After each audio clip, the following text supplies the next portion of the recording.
قافلہ جا رہا ہے، اسی کے ذریعے سے آپ اعلان کرائیں۔ یہ تقریباً 9 ہجری کی گفتگو ہے۔ آپ وہاں جا کر کے اعلان کرائیں۔ اعلان کیا کرانا ہے کہ اللہ رب العزت سے اللہ کے نبی کے ذریعے جتنے بھی مشرکین ہیں اور انہوں نے معاہدے کر رکھے ہیں، آج سے وہ تمام کے تمام معاہدے ختم ہیں۔ جتنے بھی معاہدے ہو چکے، کیوں اسلام کا غلبہ ہو چکا ہے۔ اسلام آج مکۃ المکرمہ اور پورے عرب کی سرزمین پر غالب آ چکا ہے، لہذا یہ اعلان کرا دیجئے کہ جتنے آپ سے معاہدے ہوئے ہیں، جتنی ہماری اور آپ کی بات طے ہیں، وہ تمام کے تمام معاہدے مشرکین سے جو ہوئے وہ آج کے بعد ختم ہیں۔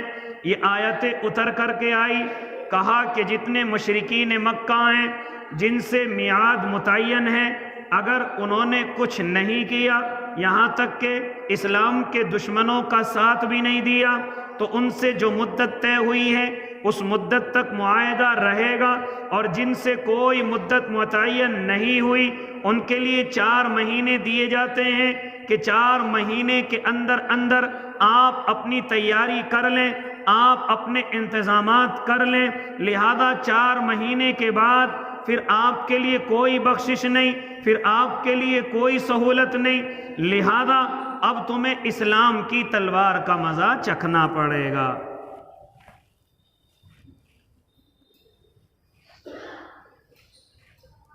حضرت ابو بکر کا قافلہ جا چکا ہے۔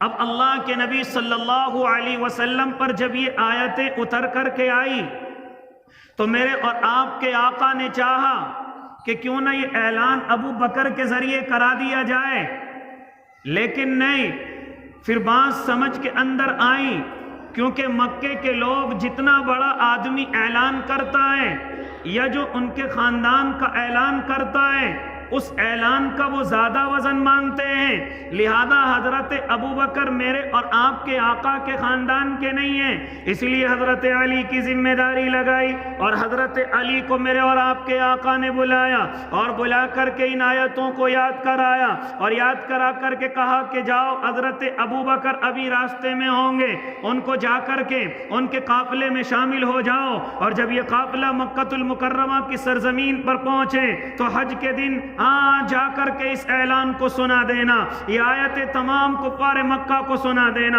تمام مشرکین مکہ کو سنا دینا کہ جتنے تم سے عہد ہوئے ہیں آج سے اللہ اور اس کا رسول ان عہدوں سے بری ہے، اب تمہارا اور معاہدہ کچھ نہیں ہے۔ ہاں، جن سے مدت متعین ہے اور انہوں نے کوئی گڑبڑ بھی نہیں کی ہے، انہوں نے کسی دشمن کا ساتھ بھی نہیں دیا ہے، لہذا ان کی مدتیں متعین کی جائیں گی، اور اس کے بعد جن کے ساتھ کوئی مدت متعین نہیں ہے ان کو 4 مہینے کا وقت دیا جائے گا۔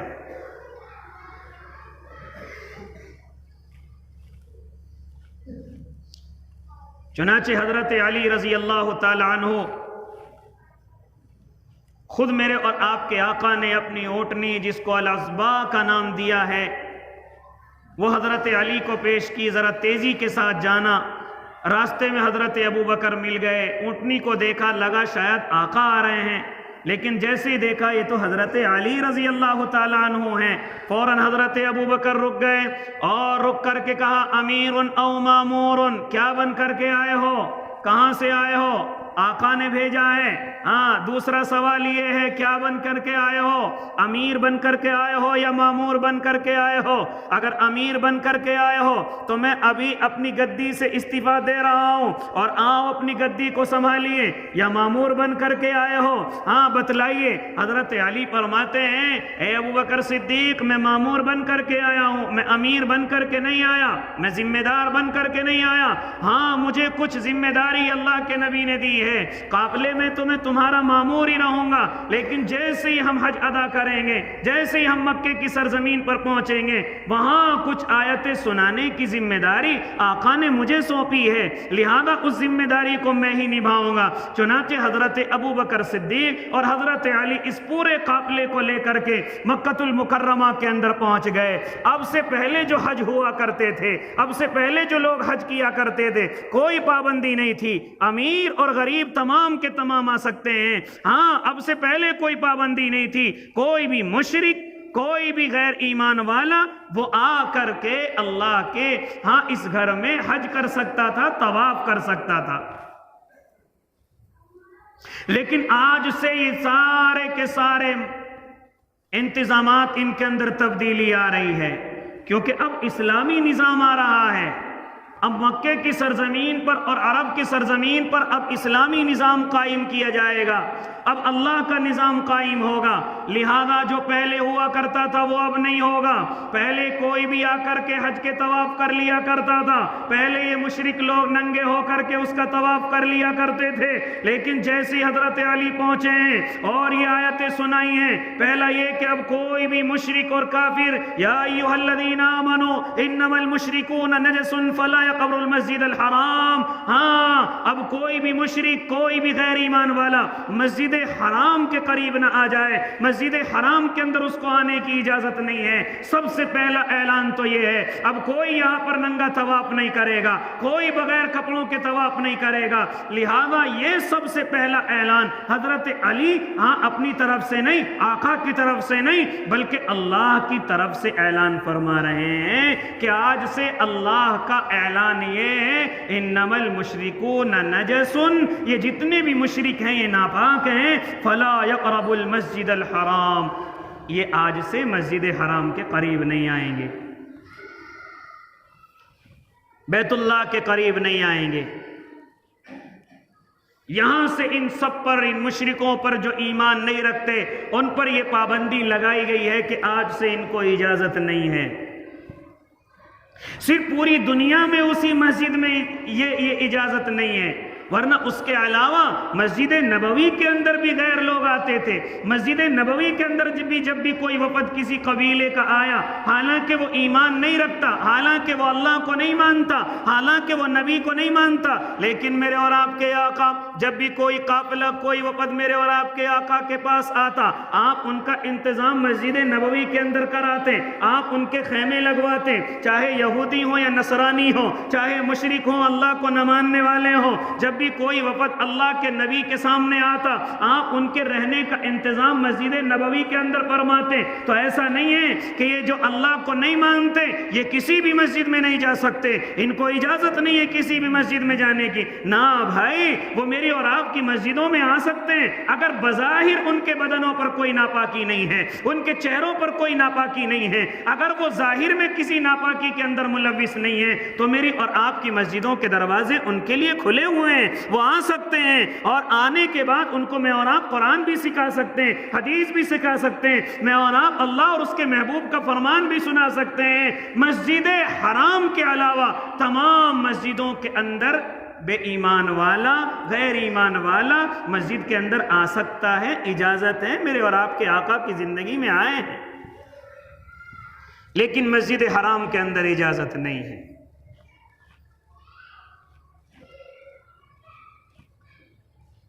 بعد عامہم ھذا، اس سال کے بعد کوئی مسجد حرام کے اندر نہیں آئے گا۔ اس چیز کو مدعا بنا لیا جاتا ہے، کیوں روک دیا گیا وہاں جانے سے؟ ارے بھائی یہ اللہ کا فرمان ہے، وہاں کوئی بھی ایسی چیز نہیں ہے جس کو آپ دیکھنے کے لیے جائیں، وہاں صرف ایک اونچا سا کمرہ ہے جس کو حضرت آدم، حضرت ابراہیم اور اسی طریقے سے میرے اور آپ کے آقا اور ان کے بعد کے لوگوں نے صرف اونچا سا کمرہ، ورنہ وہ تو سنگلاخ وادی ہے، گرمی اور شدت کی زمین ہے، وہاں کوئی چیز ایسی ہے ہی نہیں کہ اس کو دیکھا جائے، وہاں گھومنے کا کوئی معاملہ ہی نہیں ہے، وہاں تو صرف اللہ کے بندے اللہ کی عبادت کے لیے آتے ہیں۔ اور یہ میرے اور آپ کے اللہ کی مرضی ہے۔ لہذا میرے بھائی بہت سارے لوگ اعتراض کرتے ہیں کہ ہمیں وہاں جانے سے کیوں روکا ہوا ہے، ہم وہاں کیوں نہیں جا سکتے۔ میرے بھائی یہ اللہ کی طرف سے پابندی ہے، اس لیے مجھے اور آپ کو ان سوالوں کے جواب بھی دینے کی ضرورت نہیں۔ اگر کوئی معلوم کرے تو کہہ دو ہمارے یہاں اللہ کا فرمان چلتا ہے، ہمارے یہاں عقل نہیں چلتی، ہمارے یہاں کسی کا دماغ نہیں چلتا۔ جو اللہ کا فرمان اتر کر کے آ جائے، جو اللہ کا حکم اتر کر کے آ جائے، ہم خود بھی اس کو مانتے ہیں، ہم دوسروں کو بھی اسی کو ماننے کے لیے کہتے ہیں۔ لہذا اللہ کی طرف سے ایک مسجد پر پابندی ہے، یہ ہم نے نہیں، یہ ہمارے آقا نے نہیں، بلکہ یہ خود اللہ کی طرف سے پابندی عائد کر دی گئی ہے۔ کیوں؟ اس لیے کہ وہاں پہلے سے لوگ اس کی بے حرمتی کیا کرتے تھے، ننگے ہو کر کے طواف کیا کرتے تھے، وہاں بتوں کی پوجا کیا کرتے تھے، وہاں اللہ کے اس گھر میں غیروں کو اللہ کے سامنے پوجا کرتے تھے۔ لہذا اگر یہ ڈھیل چھوڑ دی جاتی تو شاید لوگ اپنی اپنی عبادت پھر اسی طریقے سے وہاں کرتے۔ اس لیے سختی کے ساتھ منع کر دیا گیا کہ یہاں کی حدود میں، مسجد حرام کی حدود میں، یہاں صرف ایمان والا آ سکتا ہے، غیر ایمان والے کے لیے اجازت نہیں ہے۔ اور صاف طریقے سے کہہ دیا یا ایھا الذین آمنوا انما المشرکون نجس فلا یقربوا المسجد الحرام بعد عامہم ھذا۔ آج کے بعد ان پر پابندی لگ گئی۔ اس کے علاوہ کسی اور مسجد میں کوئی پابندی نہیں، آپ خوب جا سکتے ہیں، کوئی پابندی نہیں ہے۔ میرے اور آپ کے آقا بڑے بڑے وفدوں کو بلایا کرتے تھے اور بلا کر کے ان سے گفتگو کیا کرتے تھے، ان کی میزبانی بھی وہیں مسجد میں کیا کرتے تھے، یہاں تک کہ اگر وہ اپنے مذہب کے مطابق عبادت کرنا چاہیں تو مسجد نبوی میں عبادت کر سکتے تھے۔ ہاں، جیسے کہ نجران کا ایک وفد میرے اور آپ کے آقا کی خدمت میں آیا تھا اور آپ نے ان کے لیے مسجد میں خیمے سجوائے۔ بنو ثقیف کا جو قافلہ وفد میرے اور آپ کے آقا کی خدمت میں آیا تھا، وہ بھی اللہ کے نبی صلی اللہ علیہ وسلم نے ان کے خیمے مسجد کے اندر بنوائے۔ کوئی پابندی نہیں تھی، آپ مسجد نبوی کے اندر آئیں، رہیں، اپنے مذہب کے مطابق عبادت کریں۔ ہاں، ہماری بات کو سنیں، جب ہم قرآن پڑھیں تو سنیں، جب ہم عبادت کریں تو دیکھیں، جب ہم ذکر کریں تو آپ بھی ہمارے ذکر کو دیکھیں۔ لہذا آپ پر کوئی پابندی نہیں۔ کوئی سوال ہے تو آپ سوال کریے، اس کا جواب محمد عربی آپ کو دیں گے۔ لہذا ایک دفعہ ہوا ہے کہ نجران کا وفد آیا، کیونکہ اب تمام کے تمام غزوات ہو چکے ہیں، اب امن کے دن مکہ المکرمہ اور پورے عرب کے لیے امن کے دن آ رہے ہیں۔ لہذا جب لوگوں نے دیکھا کہ عرب تیزی کے ساتھ اسلام کے اندر داخل ہو رہے ہیں، ایمان کے اندر داخل ہو رہے ہیں، تو بہت سارے وفد وہ اللہ کے نبی کی خدمت میں آئے کہ جو اس لیے آئے کہ ہم ایمان قبول کریں،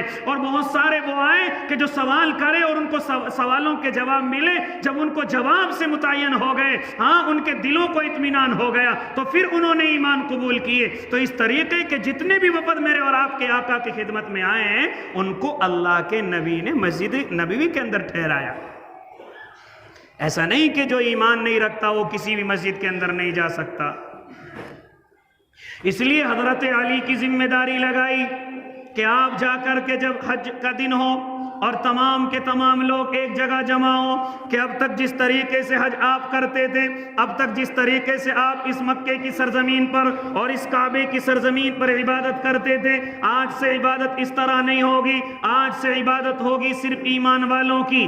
آج سے عبادت اس طرح ہوگی جس طریقے سے اللہ کے نبی کو قرآن کے اندر بتلایا گیا ہے اور اللہ کے نبی کے طریقے کے مطابق ہوگی۔ لہذا تمام کے تمام کفار سن لیں، تمام کے تمام مشرکین سن لیں۔ لہذا میرے اور آپ کے آقا نے، میرے اور آپ کے اللہ نے اس اعلان کو حضرت علی کے ذریعے کرایا۔ پہلا یہ کہ تم سے سارے معاہدے ہمارے ختم ہو چکے ہیں، لہذا آج کے بعد تمہیں 4 مہینے دیے جاتے ہیں۔ ان 4 مہینوں کے اندر آپ اپنے دلوں کے اندر خیال کر لیں کہ ایمان قبول کرنا ہے یا پھر تمہیں دین والوں کا، اسلام والوں کا مقابلہ کرنا ہے۔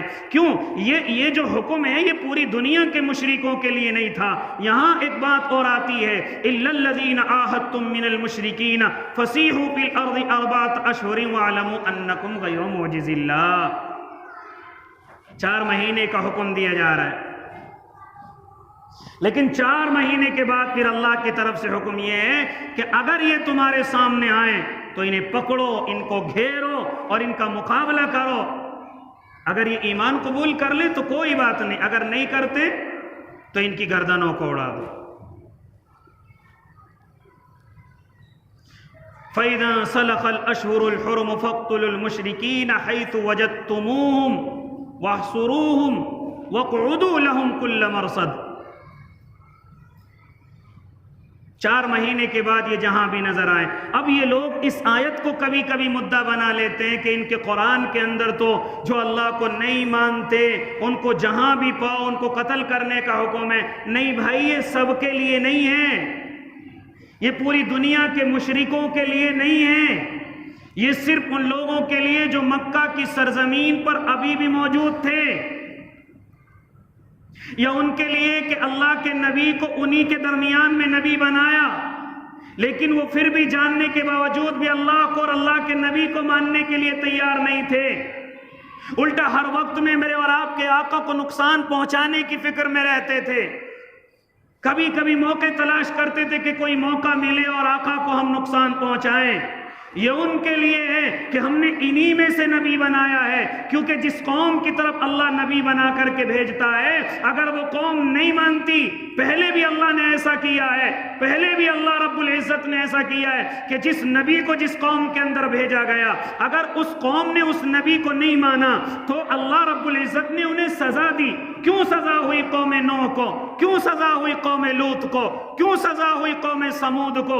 اس لیے کہ اللہ نے اس قوم میں سے نبی بنایا اور انہی کے لیے وہ نبی بھیجا، لیکن انہوں نے اپنے نبی کی بات نہیں مانی، لہذا نبی تو اتنی طاقت میں نہیں تھے کہ ان کو سزا دے، تو ان کو سزا میرے اور آپ کے اللہ نے دی، ان کو سزا میرے اور آپ کے رب نے دی کہ ہم نے تمہارے درمیان میں نبی بنایا، ہاں تمہارے لیے ہم نے نبی بھیجا، لیکن تم نے بات کو قبول نہیں کیا، الٹا انہیں پریشان کیا، لہذا تمہیں سزا ہم دیں گے۔ لیکن میرے اور آپ کے آقا کے وقت میں چونکہ مسلمان اور اسلام طاقت میں آ چکے تھے، لہذا اب کفار عرب کے لیے یہ فرمان اور بالخصوص کفار مکہ کے لیے یہ فرمان جاری ہو گیا تھا، اگر بات کو مان سکتے ہو تو ٹھیک ہے، ورنہ آپ جہاں ملو گے وہیں آپ کی گردن کو مارا جائے گا۔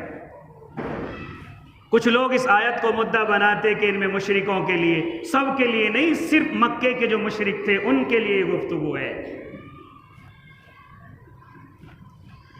اس لیے میرے بھائی اللہ رب العزت کی آیت براءۃ من اللہ ورسولہ الا الذین عاہدتم من المشرکین فسیحوا فی الارض 4 اشہر واعلموا انکم غیر معجز اللہ وَأَنَّ اللَّهَ مُخْزِي الْكَافِرِينَ۔ صاف صاف کہہ رہا اللہ رب العزت تم اللہ سے مقابلہ نہیں کر سکتے، تم اللہ کے سامنے عاجز ہو، کمزور ہو، تمہارے اندر طاقت نہیں ہے کہ تم اللہ کا مقابلہ کر سکو، ہاں اللہ رب العزت سے مقابلہ نہیں کر سکتے۔ وَأَذَانٌ مِّنَ اللَّهِ وَرَسُولِهِ إِلَى النَّاسِ يَوْمِ الْحَجِّ الْأَكْبَرِ أَنَّ اللَّهَ بَرِيءٌ مِّنَ الْمُشْرِكِينَ، اور یہ اعلان عام کر دیا جائے حج اکبر کے دن، حج اکبر کے دن۔ اب لوگ سمجھتے ہیں کہ جو دن جمعے کا پڑتا ہے اس کو حج اکبر کہا جاتا ہے، ایسا نہیں ہے، یہ ہمارے ذہنوں میں غلط تشریح ہے۔ حج اکبر حج کو ہی کہا جاتا ہے، جو ذی الحجہ میں ہوتا ہے اس کو حج اکبر کہا جاتا ہے، جمعے کا دن پڑھے یا نہ پڑھے اس کو حج اکبر ہی کہا جائے گا۔ لہذا جو انسان بھی ذی الحجہ کے اندر حج کر کے آتا ہے اس کا حج اکبر ہے، جمعہ پڑھے یا نہ پڑھے وہ حج اکبر ہی کہلائے گا۔ حج اصغر جو کہلاتا ہے وہ عمرہ کہلاتا ہے، لہذا عمرے کو چھوٹا حج کہا جائے گا، اور جو ہمارا سال میں حج ہوتا ہے اس کو حج اکبر کہا جائے گا۔ بہت سارے لوگ یہ سمجھتے ہیں کہ جی جمعے کے دن جو حج ہوتا ہے اس کو حج اکبر کہتے ہیں، جو جمعے کے علاوہ حج ہوتا ہے اس کو حج اصغر کہتے ہیں۔ نہیں بھائی، حج اکبر جمعے کا دن نہیں ہے، بلکہ تمام کے تمام حج جو بھی ہوں گے وہ حج اکبر کہلائیں گے، اور عمرہ جو بھی کرے گا وہ حج اصغر یعنی چھوٹا حج کر کے آ گیا ہے، عمرہ کرنے والا چھوٹا حج کر کے آ گیا۔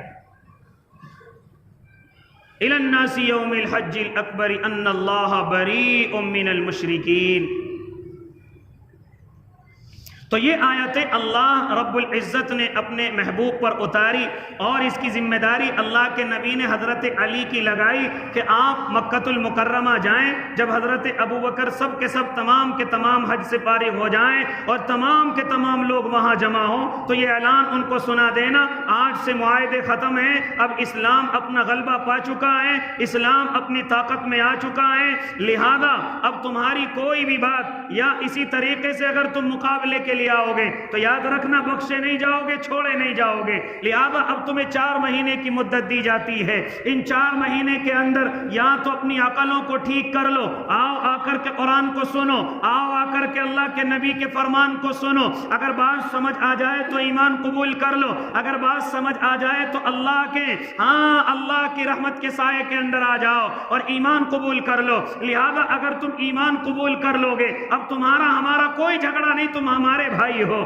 اور برابر کے بھائی ہو. لہذا میرے بھائی یہ اعلان میرے اور آپ کے اللہ نے اپنے محبوب کے ذریعے اور محبوب نے حضرت علی کے ذریعے یہ پورے مکۃ المکرمہ میں تمام کے تمام کفار کے سامنے اعلان کرا دیا. لہذا اس سے اتنا رعب ان کے دل کے اندر بیٹھا کہ جوک در جوک. ویسے تو پہلے کچھ لوگ تمام کے تمام اکثر لوگ ایمان کے اندر داخل ہو چکے تھے, اسلام کے اندر داخل ہو چکے تھے, لیکن کچھ لوگ جو ادھر ادھر چھپے ہوئے تھے یہ اعلان ان کے لیے تھا. ایسا نہیں تھا کہ اس وقت میں 9 ہجری کے اندر پورا مکہ کفار سے بھرا ہوا تھا, نہیں, وہ تو فتح مکہ کے بعد اکثر لوگ اسلام کے اندر داخل ہو چکے تھے. کچھ لوگ ادھر ادھر چھپے ہوئے پھر رہے تھے, ڈرے ہوئے پھر رہے تھے. یہ ان کے لیے تھا کہ اب بھی تمہیں 4 مہینے کی مدت دی جاتی ہے, 4 مہینے کا موقع دیا جاتا ہے, آپ ایمان کے اندر آ جائیں کیونکہ نبی کو اللہ نے آپ ہی میں سے بنایا ہے, آپ ہی کا یہ بچہ ہے, آپ ہی کا یہ خون ہے. لہذا آپ پر یہ ضروری ہے کہ آپ ایمان قبول کریں,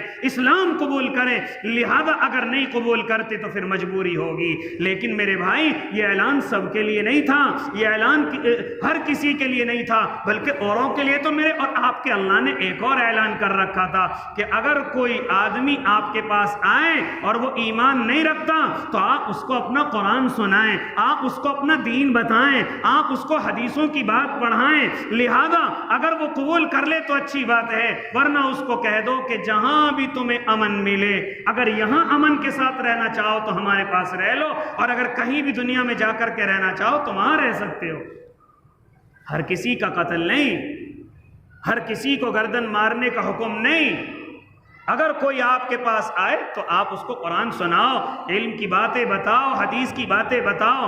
لہذا اس طریقے سے یہ حج حضرت ابوبکر صدیق رضی اللہ تعالیٰ عنہ کی امارت میں اور ان کی ذمہ داری میں مکمل ہوا اور اعلان بھی کر دیا گیا. انشاءاللہ کبھی موقع ہوگا تو ان تمام کی تمام 40 آیاتوں کی تشریح آپ کے سامنے کی جائے گی. ہمارے یہاں پیر کے دن الحمدللہ قرآن کریم کی تفسیر ہوتی ہے, انشاءاللہ اس میں موقع در موقع اس تفسیر کو آپ کے سامنے رکھا جائے گا. جو حضرات اس چیز کی خواہش رکھتے ہیں وہ فجر میں پیر کے دن آ سکتے ہیں. لہذا یہ حج مکمل ہو گیا, یہ حج بھی ہو گیا. اب اللہ کے نبی صلی اللہ علیہ وسلم کے پاس جو کفار ہیں جن کے دلوں میں یہ بات آ گئی کہ تیزی سے اب اسلام پھیلتا ہوا جا رہا ہے, لہذا اب کچھ لوگ اللہ کے نبی کی خدمت میں اپنے قافلے بنا کر, اپنی جماعتیں بنا کر میرے اور آپ کے آقا کی خدمت میں آ رہے ہیں, میرے اور آپ کی آقا کی خدمت میں پیش ہو رہے ہیں, اور آ کر کے یا تو سوال کرتے ہیں یا ایمان قبول کر لیتے ہیں. ایک قافلہ آتا ہے جس کو میں نے ابھی کہا, بنو ثقیف کا قافلہ. اس قافلے میں بھی بڑے بڑے سردار ہیں, اللہ کے نبی کی خدمت میں آتے ہیں. میرے اور آپ کے آقا ان کا خیمہ مسجد نبوی کے اندر لگوا دیتے ہیں. ان کا سردار عبد یا لیل ہے, لہذا وہ آ کر کے کچھ اللہ کے نبی سے سوال کرتے ہیں. ان کے دل کے اندر تو بات تو آتی ہے, اللہ کے نبی ہم ایمان قبول کر لیں گے, لیکن ہماری کچھ شرطیں ہیں. وہ کیا شرطیں ہیں؟ اللہ کے نبی ہمیں زنا کی اجازت دے دیجئے. ایک شرط تو یہ لگائی, لیکن میرے اللہ کے نبی نے ارشاد فرمایا وَلَا تَقْرَبُوا الزِّنَا إِنَّهُ كَانَ فَاحِشًا. زنا کے قریب بھی مت جانا, وہ بڑا بے حیائی والا عمل ہے, بڑا گناہ والا عمل ہے, اللہ کے غصے کو دعوت دینے والا عمل ہے. لہذا ایسا نہیں ہو سکتا کہ آپ ایمان میں داخل ہو اور آپ کو اس چیز کی اجازت دی جائے. اللہ کے نبی پھر شراب کی اجازت اجازت دے دیجئے، یہ ہمارا بڑا شوق ہے۔ میرے آقا نے منع کر دیا، یا ایھا الذین آمنوا انما الخمر والمیسر والانصاب والازلام، شراب کو بھی حرام کر دیا، جوئے کو بھی حرام کر دیا، سٹے کو بھی حرام کر دیا، لہذا اس چیز کی بھی آپ کو اجازت نہیں مل سکتی۔ اللہ کے نبی، ہمارا کاروبار سود کا ہے، ہم بیاج کے ذریعے سے پیسہ کماتے ہیں، اس چیز کی تو اجازت دے دیجئے، یہ تو تجارت کا معاملہ ہے، اس میں تو منافع کا معاملہ ہے، کہ نا اس چیز کی بھی اجازت نہیں ہے، یہ بھی اس امت کے لیے بالکل حرام ہے، ناجائز ہے، بڑے گناہ کا کام ہے، اس کی بھی اجازت آپ کو نہیں ملے گی۔ آخری شرط رکھی اللہ کے نبی، ہمارے طائف میں ایک بڑا بت ہم نے بنا رکھا جس کو لات کہتے ہیں، ہمیں اس کی حفاظت کی ذمہ داری دے دیجئے کہ اس کو ختم نہ کیا جائے۔ میرے آقا نے یہ بھی کہہ دیا، یہ بھی نہیں ہو سکتا، اس بت کو بھی جلایا جائے گا۔ اللہ کے نبی، پھر تو ہمارا جس کو ہم پوجتے ہیں وہ تو تمہاری قوم کی خیر نہیں کرے گا۔ حضرت عمر غصے میں ہو گئے، تمہارا دماغ خراب ہو گیا، تمہاری عقلیں کہاں چلی گئی، جاہل ہو تم، وہ لکڑی کے وہ پتھر کے کسی کو کیا نقصان پہنچا سکتے ہیں۔ چنانچہ وہ کہنے لگے، ہم تم سے ملنے کے لیے نہیں آئے، تم خواہ غصے میں ہو رہے ہو۔ لیکن میرے اور آپ کے آقا نے ارشاد فرمایا کہ ایسا بھی نہیں ہو سکتا کہ جہاں جہاں تک اسلامی شریعت ہو، جہاں جہاں بھی اسلامی نظام ہو جائے، وہاں اس طریقے کے بتوں کو اجازت مل جائے، یہ نہیں ہو سکتا، ان کو بھی جلایا جائے گا۔ پھر آخری شرط یہ رکھی اللہ کے نبی، پھر ہمارے سے وہ کام نہ کرایا جائے۔ کہا ہاں یہ شرط مان لی جائے گی۔ لہذا اللہ کے نبی نے اپنے 2 صحابہ کی ذمہ داری لگائی کہ جا کر کے اس کو جلاؤ اور اس کو ختم کرو۔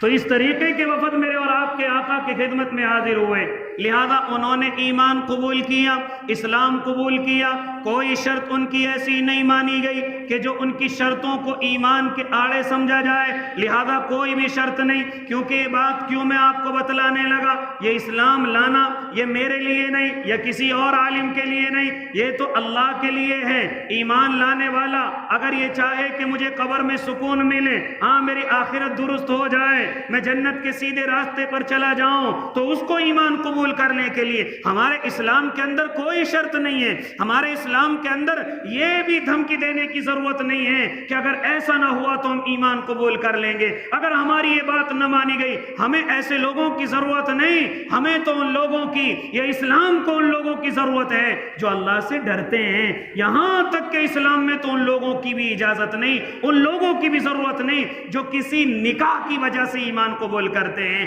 کہ میرا فلاں سے نکاح ہو جائے گا تو میں ایمان قبول کر لوں گا یا کر لوں گی۔ لہذا ایسے لوگوں کا بھی ایمان قابل قبول نہیں، ایمان تو صرف اللہ کے لیے قبول کرنا ہے۔ کچھ لوگ ہوتے ہیں نا ایسے کہ ہمیں اگر گھر مل جائے تو ہم ایمان قبول کر لیں، ہمیں اگر اتنی رقم مل جائے تو ہم ایمان قبول کر لیں، ہمیں اگر فلاں سے ہمارا نکاح ہو جائے تو ہم اسلام کے اندر آ جائیں، یا ہم اس وجہ سے اسلام کے اندر آئے۔ کوئی چیز قابل قبول نہیں۔ یہاں تک کہ اگر کسی نے نیت رکھی نکاح کی یا بنگلے کی یا پیسوں کی یا کسی اور عہدے کی یا عزت کی، لہذا میرے اور آپ کی شریعت میں ایسے لوگوں کو آنے کی ضرورت نہیں ہے، اور نہ ایسے لوگوں کو اجازت ہے، اور نہ ان کا ایمان قابل قبول ہے جو کسی لالچ کی وجہ سے ایمان قبول کرتے ہیں، جو کسی لالچ میں آ کر کے اس دین کو قبول کرتے ہیں۔ ایسے لوگوں کی ہمارے یہاں ضرورت نہیں ہے، اور نہ ان کا ایمان قابل قبول ہے۔ ایمان قبول کرنا ہے صرف اللہ کے لیے۔ کیا دوسرا ایک اور وفد میرے اور آپ کے آقا کی خدمت میں آیا جس کے اندر مسیلمہ کذاب بھی آیا تھا، اپنے گھمنڈ میں میرے اور آپ کے آقا سے ملنا نہیں چاہتا تھا، کیونکہ قبیلے کا سردار بھی ہے، سمجھدار بھی ہے، ہوشیار بھی ہے، اسی گھمنڈ میں آقا سے ملنا نہیں چاہتا۔ میرے اور آپ کے آقا حالانکہ اس کا وفد مسجد نبوی کے اندر موجود ہے، میرے آقا نے کہا وہ کہاں ہے؟ کہا وہ تو نہیں آ رہا ہے، شرم کے مارے نہیں آ رہا ہے، گھمنڈ کے مارے۔ لہذا میرے اور آپ کے آقا کوئی بات نہیں اگر اس کا یہ گھمنڈ ہے، کوئی بات نہیں اگر وہ یہ چاہتا ہے، اگر وہ بڑا بننا چاہتا ہے، میں خود اس کے دروازے پر جاؤں گا۔ آج کچھ لوگ علماء کو بھی سمجھتے ہیں کہ ہمارے دروازے پر آیا ہے۔ نہ بھائی، یہ ان کا طریقہ نہیں ہے، یہ ان کے نبی کا طریقہ ہے۔ اگر کوئی ان کے پاس نہیں آنا چاہتا یہ خود چل کر کے اس کے پاس جاتے ہیں۔ یہ اللہ کے نبی کی سنت ہے، اللہ کے نبی کا طریقہ ہے۔ آج کچھ لوگ ہیں کہہ دیتے ہیں ارے فلاں عالم میرے دروازے پر چل کر کے آئے۔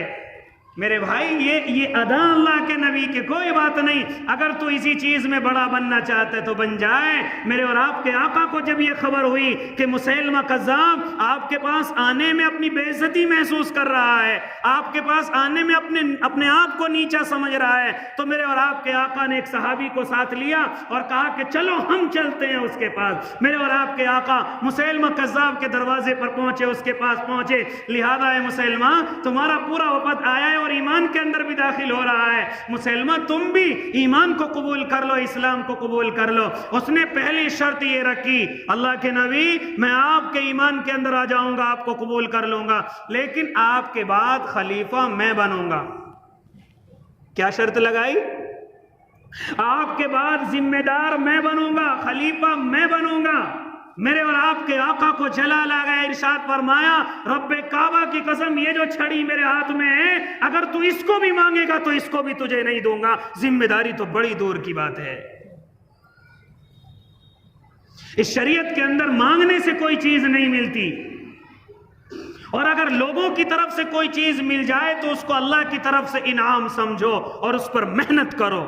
مانگنے سے کوئی چیز اس شریعت کے اندر نہیں۔ کیا فرمایا میرے آپ کے آقا نے غصے میں ہو کر، رب کعبہ کی قسم جو یہ چھڑی میرے ہاتھ میں ہے اگر تو اسے بھی مجھ سے مانگے گا تو میں اسے تجھے نہیں دوں گا، تیری مرضی ہے ایمان قبول کر یا تیری مرضی ہے جہاں چاہے چلا جا، تجھے اگر مرضی ہے تو ایمان کے اندر آ جا، نہیں مرضی تو تیری مرضی ہے۔ لہذا میرے بھائی یہ کہہ کر کے میرے اور آپ کے آقا واپس چلے آئے اور فرمایا کہ میرے بعد اور میرے سامنے دو جھوٹے پیدا ہوں گے، دو جھوٹے پیدا ہوں گے، دو جھوٹے پیدا ہوں گے، ان میں سے ایک نام میرے اور آپ کے آقا نے اس مسیلمہ کذاب کا لیا، یہاں تک کہ وہ ایسا ہوا کہ میرے اور آپ کے آقا کی خدمت میں خط لکھ کر کے بھیجتا ہے کہ مسیلمہ اللہ کے رسول کا خط دوسرے رسول محمد عربی کے لیے ہے، یعنی نبوت کا دعویٰ کر بیٹھا۔ تو اس لیے میرے بھائی میرے اور آپ کے آقا گئے دوسروں کے دروازے پر، کوئی بات نہیں، اگر تجھے میرے پاس بے عزتی محسوس ہو رہی ہے آنے میں تو میں خود تیرے پاس چل کر کے آؤں گا، لیکن یہ نہیں ہو سکتا کہ تیری شرطیں مان لی جائیں، یہ نہیں ہو سکتا کہ تیری شرطوں پر عمل کیا جائے۔ اس لیے اسلام کے اندر کوئی لالچ دے کر کے یہ چیز تو اسلام میں ہے ہی نہیں۔ کچھ لوگ کہتے ہیں کہ اپنے اسلام کے اندر داخل کرتے ہیں لالچ دے کر کے، پیسوں کا، بنگلوں کا اور فلاں ذمہ دار، یہ چیز ہماری شریعت میں ہے ہی نہیں۔ ایمان قبول کرنا ہے اللہ کے لیے قبول کریے، اسلام قبول کرنا ہے اللہ کے لیے قبول کریے۔ ہماری ذمہ داری صرف دعوت پہنچانی ہے، ہاں ایمان قبول کرنا یا نہ کرنا یہ تو اس بندے کا نصیب ہے۔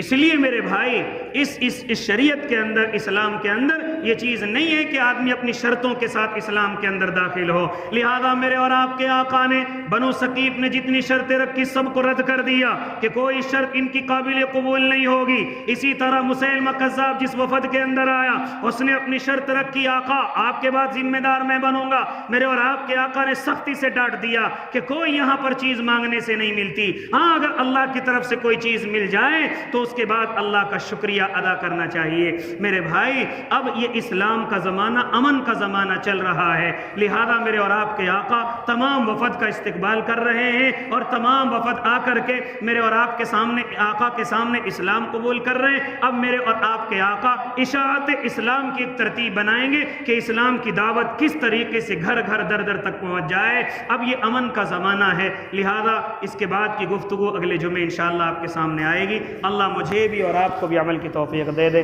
جنہوں نے سنت نہیں پڑھی وہ سنتیں پڑھ لے۔ وآخر دعواہم ان الحمدللہ۔